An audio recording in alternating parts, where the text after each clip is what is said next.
One small step for man, one giant leap for mankind. En 1987, un avion né d'une union fit son premier vol le 22 février. Cet avion se devait de concurrencer son principal concurrent, le 737. Cet avion, c'est l'A320. L'A320, ce n'est pas qu'un seul appareil. C'est une grande famille, constituée de 4 appareils. L'A318, l'A319, l'A320 et l'A321, et leurs versions respectives. Après une crise pétrolière assez rude en 1979, les compagnies aériennes se montrèrent beaucoup plus intéressées par les appareils moins consommateurs de kérosène et plus économes. Après les deux succès que furent l'A300 et l'A310, Airbus se pencha sur un nouvel appareil. Les débuts ne furent pas des plus faciles. Un conflit interne à Airbus commença pour savoir si l'A320 devait être un quadrimoteur ou un bimoteur. Cette guerre entre les Allemands qui préféraient un long courrier et les Français un court courrier subsistera durant quelques années, 75 et 85. Roger Béteuil, père d'Airbus et de l'A320, déclara: quand nous avons été emmenés à choisir entre l'A320, l'A330 et l'A340, les Allemands, sous l'influence de la Lufthansa, étaient en faveur du lancement de l'A340. Les Français, pour leur part, penchaient pour l'A320, une attitude dans laquelle leur participation au moteur CFM56 n'était sans doute pas étrangère. Pour ma part, j'ai considéré deux niveaux d'appréciation. Tout d'abord, le marché, qui faisait apparaître un besoin pour l'A320 avant l'A340. Ensuite, des raisons techniques. Nous avions franchi une étape technologique importante, notamment avec la commande de vol électrique, et s'il était beaucoup plus facile et moins risqué d'en faire usage pas sur un avion court courrier, de plus petite dimension, assurant des vols nombreux, construits en grande quantité, et que sur un appareil long courrier. Mais grâce à l'aide d'Air France en 81, qui déclara sous son attention de commander 25 A320 et 25 autres en option, ils donnèrent alors la confiance en ce pari qu'allait être l'A320. Après ça, il ne fut que quelques mois pour choisir le motoriste de l'A320. Ce fut CFM qui fut retenu.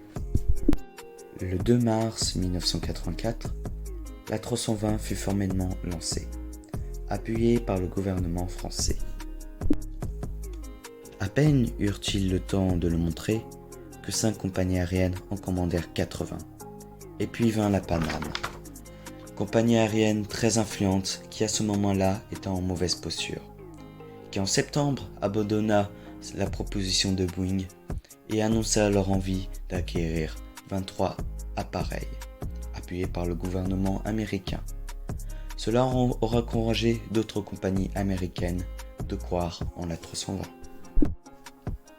Le 14 février 87, à Toulouse, il se passe ça. Sur ce bouton rouge, et il me semble un peu dangereux.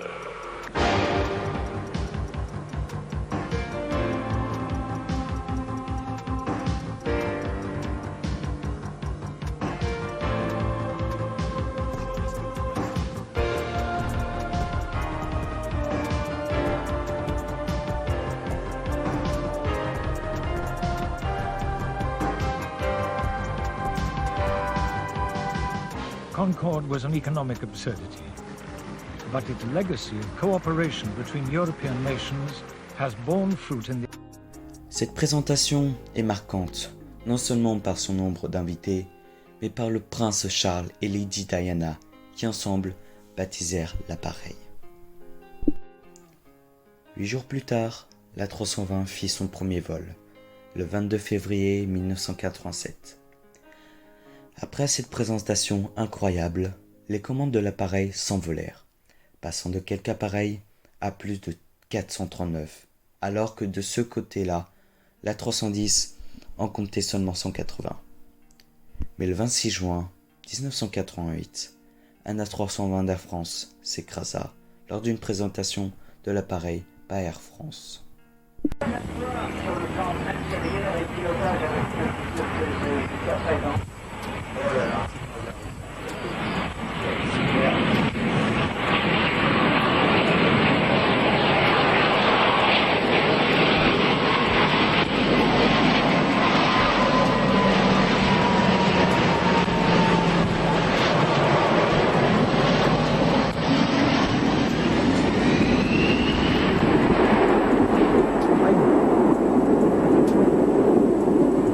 Oh là là.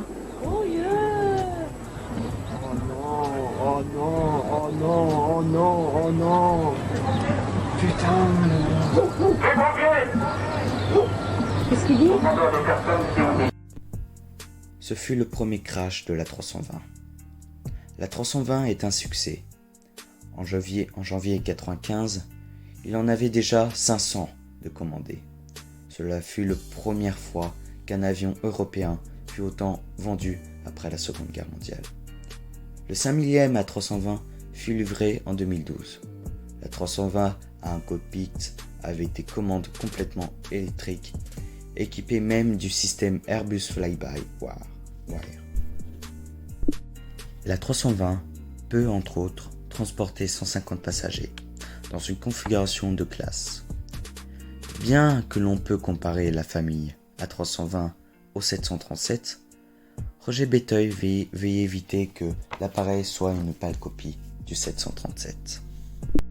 L'A320 est aussi un appareil plus facile à entretenir et à faire voler du fait de commandes électriques, entraînant moins de coûts d'entretien, plus sûr car équipé du système informatique évolué, plus facile à piloter car équipé d'un mini-manche ou joystick placé sur le côté droit et gauche du cockpit. L'A320, tout comme son grand frère l'A310, était adapté à être piloté par deux. Cela entraîna une grande grève chez Air Inter de la part des chefs navigants en novembre 1987. L'A320 a deux choix en ce qui concerne la motorisation. Le premier est le plus populaire, le CFM56, et le second, l'AEV 2500. Mais d'autres déclinaisons de l'appareil sont équipées d'autres versions de ces moteurs. Pour savoir lesquelles, la dizaine suivant la centaine varie en fonction du moteur. Par exemple, l'A320 211. Le 11, suivant le 200, enfin le 2 du 200, indique la motorisation. L'A320 connaîtra plusieurs déclinaisons, comme dit au début de la vidéo. Ce qui change, c'est la longueur du fuselage et d'autres modifications mineures. Bien que l'A320 connut des accidents, cela ne l'empêchera pas d'avoir réussi à égaler le 737, devenant presque l'appareil de l'aviation civile le plus vendu de l'histoire.